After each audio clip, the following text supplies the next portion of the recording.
মাগো, তোমার সাথে হয় না কারোর তুলনা। তোমার মতো কেউ কখনো ভালোবাসে না। হ্যাঁ, মা মাই হয়। তো হ্যালো এভরিওয়ান, সবাই কেমন আছো? সবাইকে শুভ সকাল। তো দেখো আমি ঘুম থেকে উঠে গেছি আর উঠে দেখি বাইরে এত সুন্দর হাওয়া হচ্ছে। দেখো আর সকালে এই সুন্দর হাওয়াটা গায়ে লাগাতে খুব ভালোই লাগছে। তো তারপরে চলে গেলাম দেখো কচু শাক আনতে। তোমরা তো দেখেছো আমার মা এসেছিল তো সেদিনকের ভিডিও এটা। তো দেখো টাটকা টাটকা কচু শাক তুলে এনেছে বাড়ির পাশের জমি থেকে। তো গ্রামে থাকার মজাটাই আলাদা, কারণ গ্রামে থাকলে যা কিছু খেতে চাইবে না কেন টাটকা টাটকা খেতে পারবে। তো দেখো আমি এখন কচু শাক ইলিশ মাছ দিয়ে রান্না করবো বলে কচু শাক আনতে গেছি। তো তারপরে দেখো গরমে এত গরমে ঘেমে গেছি না, আমি মাথায় গামছাটা দিয়ে নিয়েছি। আর ওই দেখো আমার মা কচু শাকগুলো নিয়ে বাড়িতে যাচ্ছে। তো মা যখন এসেছিল খুব ভালোই লাগছিল। মা আজকে চলে যাবে, মনটা খুব খারাপ লাগছে। কিছুদিন আগে তোমরা দেখেছো আমার মা এসেছিল, আমার শরীরটা খুব খারাপ, তার জন্য মা তখন এসেছিল, এসে দুদিন ছিল। আর আমাকে দেখো পুরো পাগলের মতো লাগছে। তখন আমি এরকমটাই হয়ে গেছিলাম, অনেকদিন অসুস্থ ছিলাম, প্রায় 10-15 দিন, মানে এতটাই শরীর খারাপ। এখন মোটামুটি একটু ভালো আছি তোমাদের ভালোবাসা ও আশীর্বাদে। আর আজকে মা চলে যাবে, তার জন্য খুব খারাপ লাগছে।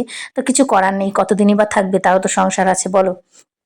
তো এসেছিল যখন তখন কয়েকদিন খুব ভালোই কেটেছে, আমার কোনো কিছু করতে হয়নি। আর মা পাশে থাকলে দেখবে মানুষের মানে প্রত্যেকটা ছেলে মেয়ে দেখবে আর্ধেক মানে কষ্ট, অসুস্থ সবই ঠিক হয়ে যায়।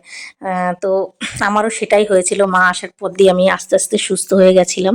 তো এই এতদিনে মনে হয় এত বছরে আমি সেই সময়টা খুব মানে অসুস্থ ছিলাম। তা মা আসার পরতে তারপরে সব ঠিকঠাক হয়ে গেছিলো। তো আজকে মা চলে যাবে, ওই দেখো। তো দেখো আমি মন্দিরের এখানে চলে আসলাম আর মেঘা আর মা আসছে। তো ভাবলাম একটু ভিডিও করে তোমাদের সঙ্গে শেয়ার করি। যখন মা আসে সেটা যদি ভিডিও করতে পারি, আর যখন চলে যাবে সেটা কেন করতে পারবো না। তো দেখো ওই যে মা যাচ্ছে, আমি আর মেঘা একটুখানি আগিয়ে দেবো বলে একটু আমাদের বাসতলা অবধি চলে যাচ্ছিলাম। আর তোমরা তো চেনোই আমাদের ভাইরাল বাসতলা, এই দেখো যেখানেই যাই না কেন বাসতলার ভিডিও আমার থাকবেই ভিডিওতে। তো দেখো এই যে একটু আগিয়ে দিতে যাচ্ছি আর মনটা খুব খারাপ লাগছে, তার মধ্যে দিয়েও ভিডিও করছি।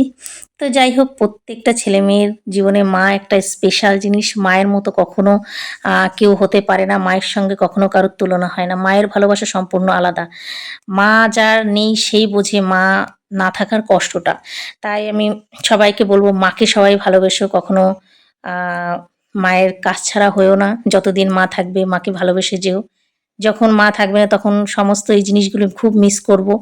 আর মায়ের মতো কখনো কেউ ভালোবাসে না। মা যেরকম কষ্ট বুঝবে ওরকম আর কেউ বোঝে না। তো যাই হোক, আমি আগিয়ে দিচ্ছিলাম, এই যে চলে এসেছি আমাদের বাসতলা পার হয়ে রাস্তায়। এবার মা চলে যাচ্ছে। তো পেছন দিয়ে একটুখানি ভিডিও করে নিলাম, খুব খারাপ লাগছে মনটা। তো যাই হোক, আমার ভিডিওটা কেমন লাগলো তোমরা একটু কমেন্ট করবে। আর তোমরা মানে মাকে কারা কারা ভালোবাসো, আমি জানি সবাই ভালোবাসো, একটু কমেন্টে জানাবে যে আমি কথাগুলো যে বললাম তোমাদের কেমন লাগলো। তো যাই হোক, ভিডিওটা এখানেই শেষ করছি। তো সবাই ভালো থেকো, সুস্থ থেকো। আই লাভ ইউ মা।